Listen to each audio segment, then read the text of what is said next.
Hi everyone, welcome back to Lisa's Adulting in Singapore. I'm sorry for the long break.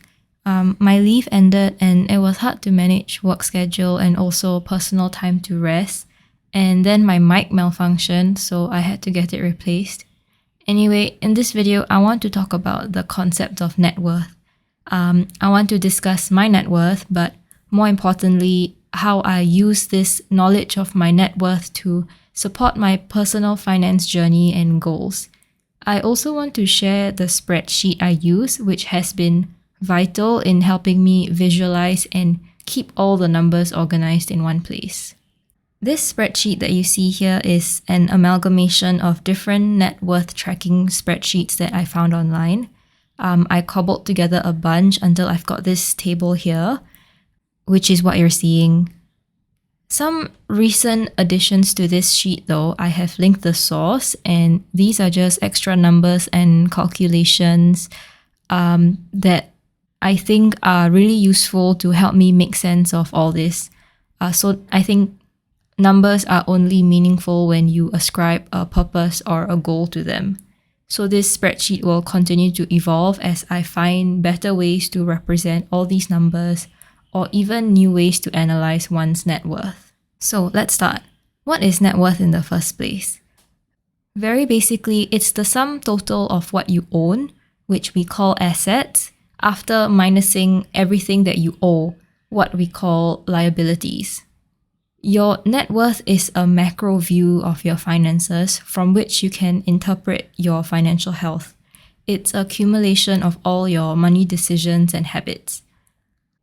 Let's imagine a hypothetical situation. You have $0 to your name, so we're starting with a zero net worth. You get a $2,000 paycheck. At the end of the month, you have $200 left over after spending all the rest. Your net worth is now $200. If you had spent all of it, your net worth is now back to zero. If you had exceeded your paycheck and now you're taking on debt, whether from a credit card or from, say, a friend, your net worth is now negative because you owe money. This is a very, very simplified example. Assets can include more than just money in a bank account or cash. It includes anything that has monetary value. So investments are an asset, and so is a house, which is considered property. To best illustrate this concept, I'll go through my own net worth as well as the spreadsheet I used to track it. Here is what my net worth spreadsheet looks like. There's quite a bit to it other than just this table. I did not come up with any of these myself. For instance, this main table, I cobbled together various tables online. I liked how this format categorizes the assets into property, CPF and all, so that makes it clearer for me. This other section on the right here, I 100% copied from Seedly and Woke Salary People, two of my favorite Singaporean finance blogs. So while my table itself is calculating and keeping track of my numbers, these Seedly finance ratios help me make sense of it a bit more. I think they posted this blog post last month when I read it, so it's a recent addition to this spreadsheet, but I think it's really useful. Next on the right here are more miscellaneous kinds of trackers. I'll explain more about them in a bit. Let me go through my main net worth table first. Alright, let's start at the top here, which are the main numbers of my life. Okay. On the right here, we have my overall net worth, just slightly above 100k. The number on the left though looks at my net worth, which excludes my house and my mortgage. The reason I want to look at this number separately is because the house and the mortgage itself are such big numbers that I feel it distorts my perception of what my net worth really is as a 25-year-old. And even though legally the house is under my name as the owner of this property, I also view my home as a family asset. Not just that, but I also don't really view my house as an investment item in any significant financial way. It's more important to us that it's our home and not because it's worth a certain amount or because we plan to sell it. Nevertheless, I have this number and I think that it's important to know this number because if something really unexpected were to happen, touch wood, and we had to sell the house, I need to be able to know how much the house is worth versus how much of my mortgage I've paid. So while this number is just as important, I pay attention to this number 80% of the time because I feel that it reflects my own personal financial efforts more accurately. The house kind of feels like a windfall asset, but this number, this 17K, I am putting conscious and intentional thought into growing. Okay, let's start. I have columns with the asset name. I also label its liquidity here and the date I last updated that value here. And of course, the value itself. Liquidity refers to how easily the asset can be converted to cash that you can use immediately. Cash is of course the most liquid because cash is cash, and investments are only semi-liquid because ideally you don't want to be dipping into it so often. CPF is completely non-liquid because I'm not going to see that money until I'm retired. Property is obviously non-liquid because I have no intention of selling the house. And of course, the process of selling the house for money will likely take months. So I estimated the value of my home to be about 280K for a 2-room HDB flat. You can easily check the market value of your property right here if you're curious.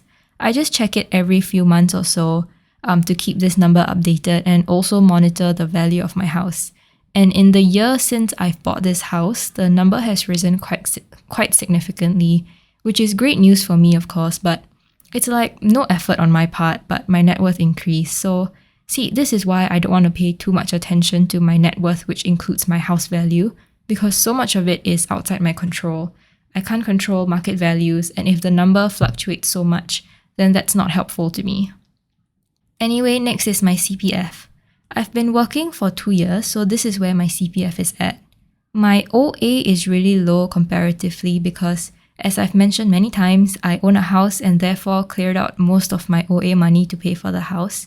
In my salary video, I also explained how I basically live paycheck to paycheck when it comes to paying off my mortgage every month. So this $1,000 will go down to like $200 at the end of this month when they deduct my mortgage. I'm also quite conscious of this, and of course I'm working towards increasing my salary with time so that eventually my OA number can start growing again. My special account is about 4.9K. I've never touched that before. And Medisave account, I do feel like I dip into it quite frequently for medical expenses like my HPV vaccination or any kind of hospital bills. Actually, I remember when I first started this net worth table, I purposely didn't include my OA and my MA in my tabulation of my net worth because it felt like those values fluctuate so much also. Medisave is quite restricted to healthcare expenses, so it didn't feel flexible enough for me to bother including. But eventually, I just decided to put it into my table anyway because I think it's useful to keep tabs on those numbers as well, and money is money. Next are my investments, which I split into retirement, which is more long-term, and short-term investments. I have one main investment portfolio so far for retirement specifically, and the other three are my more short-term goals. For instance, my DBS Invest Saver these 2 portfolios are for my mother's retirement, though technically she's pretty retired already. I guess this is for when she's 60 or 70 and I just want to be able to put that money away. Next is insurance. Sadly, I have no significant cash value for my policy right now, so I just put 0. The last category of my assets are my cash emergency funds. My emergency funds are split up into many different places. Too many, I feel like. It's definitely not ideal, but all the bank interest rates right now are quite tragic, so I'm just trying to maximize interest where I can. I don't know, maybe I can close my Singlife or something. I'm just keeping my account open in the hopes that the interest rates will rise again. Alright, so tabulating all of that, you can see that I'm quite obsessive about calculating different totals. Because if not, this 300k worth of assets is so ridiculously inflated. And I suppose these bottom three values are the most useful to look at. I like to track my retirement investments because that is money for myself when I am 70 years old. Liquid assets are also very important to me because it's mostly my emergency fund. I formatted this cell previously to be either red or green. It's been green ever since my total emergency fund exceeded my study loan. For me, mentally I felt insecure about not having enough liquid cash to offset my study loan debt to the bank, even though I know I still have 4 years to pay it off. But who knows, one day the bank could turn around and demand their money back, so I'd prefer to have enough cash to do that and not have to liquidate any investments. Now for the gross part, my liabilities. Thankfully, I only have two. Unthankfully, they are quite significant. There is my mortgage for the house, which I've been steadily repaying. There is also my study loan that I took out during my university time. The background behind this loan is that I never intended for this loan to be something I couldn't pay back immediately. Because I mostly self-financed myself through university, I took out a study loan as a cash buffer in case of emergencies, but I never used it. But I'm not advocating for anyone to take out loans for fun. The loan was interest-free for 5 years upon graduation, which was why I took it out in the first place. Anyway, by the time I graduated, I still had all that loan money unused, and I had planned to hold on to it to earn interest just by leaving it in a bank account. I would make the minimum monthly repayments until it was no longer interest-free, then I'll pay it all back in one shot. That was the plan anyway. Then in late 2020, when I had to make the very sudden decision to buy a house, I had to use all that loan money that I had saved up to fund this house. So that's when my non-loan became a real loan, and now I am paying this back slowly. And with that, that's how I got these values up here. Quite easy, quite straightforward. Assets minus liabilities. That said, like I noted down here, keep in mind non-financial assets and liabilities. For example, you being able to speak multiple languages is a huge asset that cannot really be quantified, but may bring many job opportunities in the future. Likewise, if you're a smoker, that's a huge potential liability because you're at risk for so many health problems in the future, which will add up to healthcare costs. I'll quickly go through the other parts of my spreadsheet because I think it's quite self-explanatory. I'll link all the relevant links in the description if you want to find out more information. Okay, these eight finance ratios help to contextualize all the numbers we just calculated earlier so that I can identify any weaknesses or gaps in my financial health. You can pause here to read the definitions or read the blog post on Seedly for a more detailed explanation.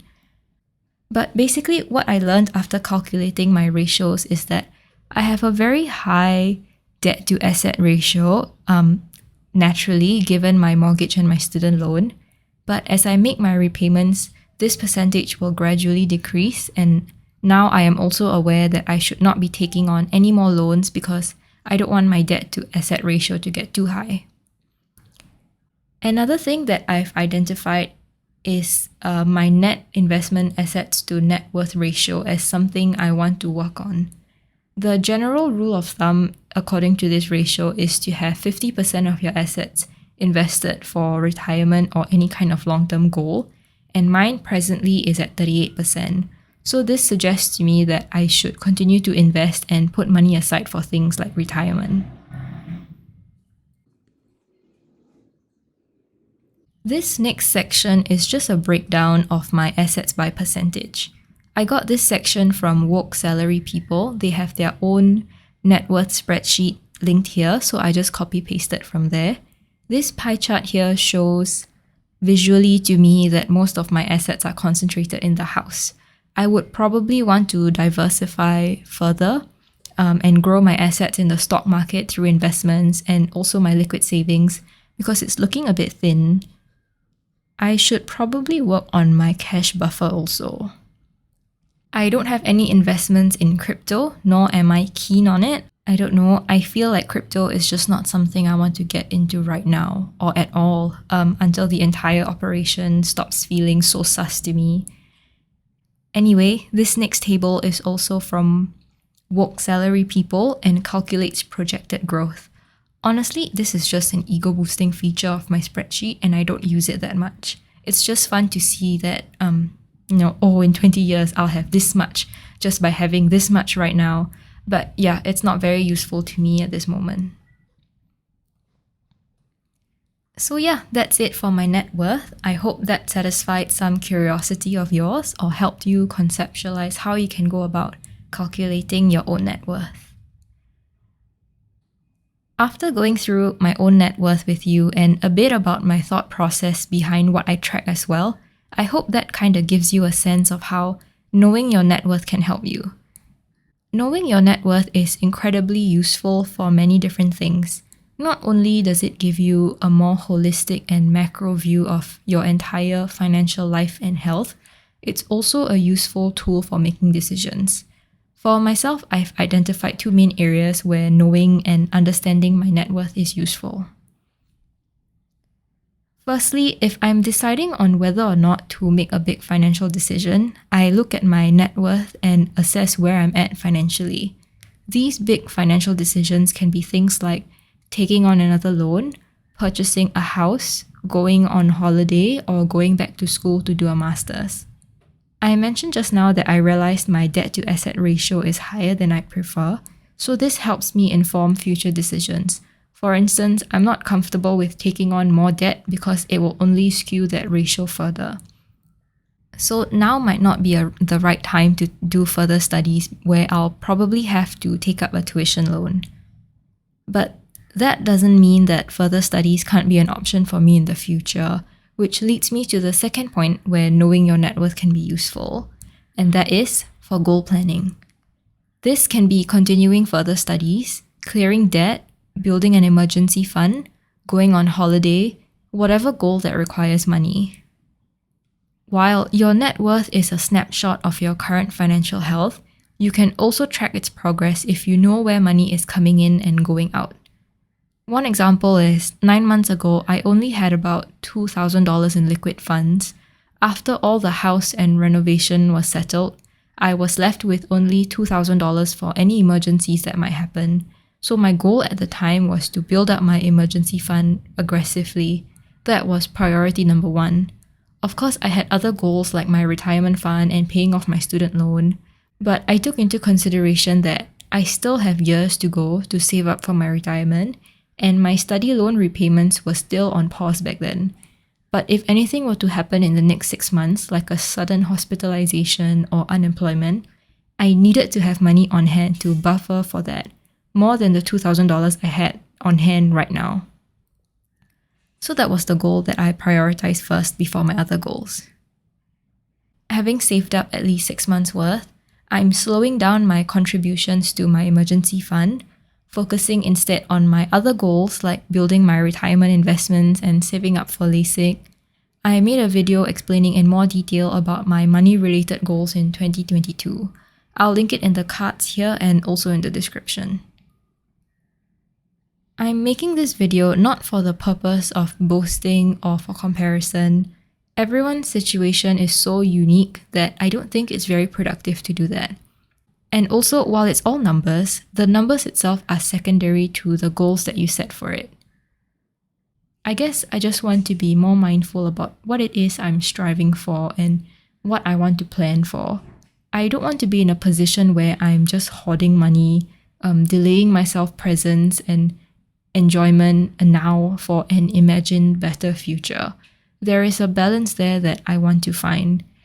At this time in my life where there is a lot of uncertainty, not in a serious way, more like in an existential way, where adult life is opening up to me and I'm trying to figure out which path to walk, I think being able to set goals for myself and actionable steps to achieve that is incredibly, incredibly needed.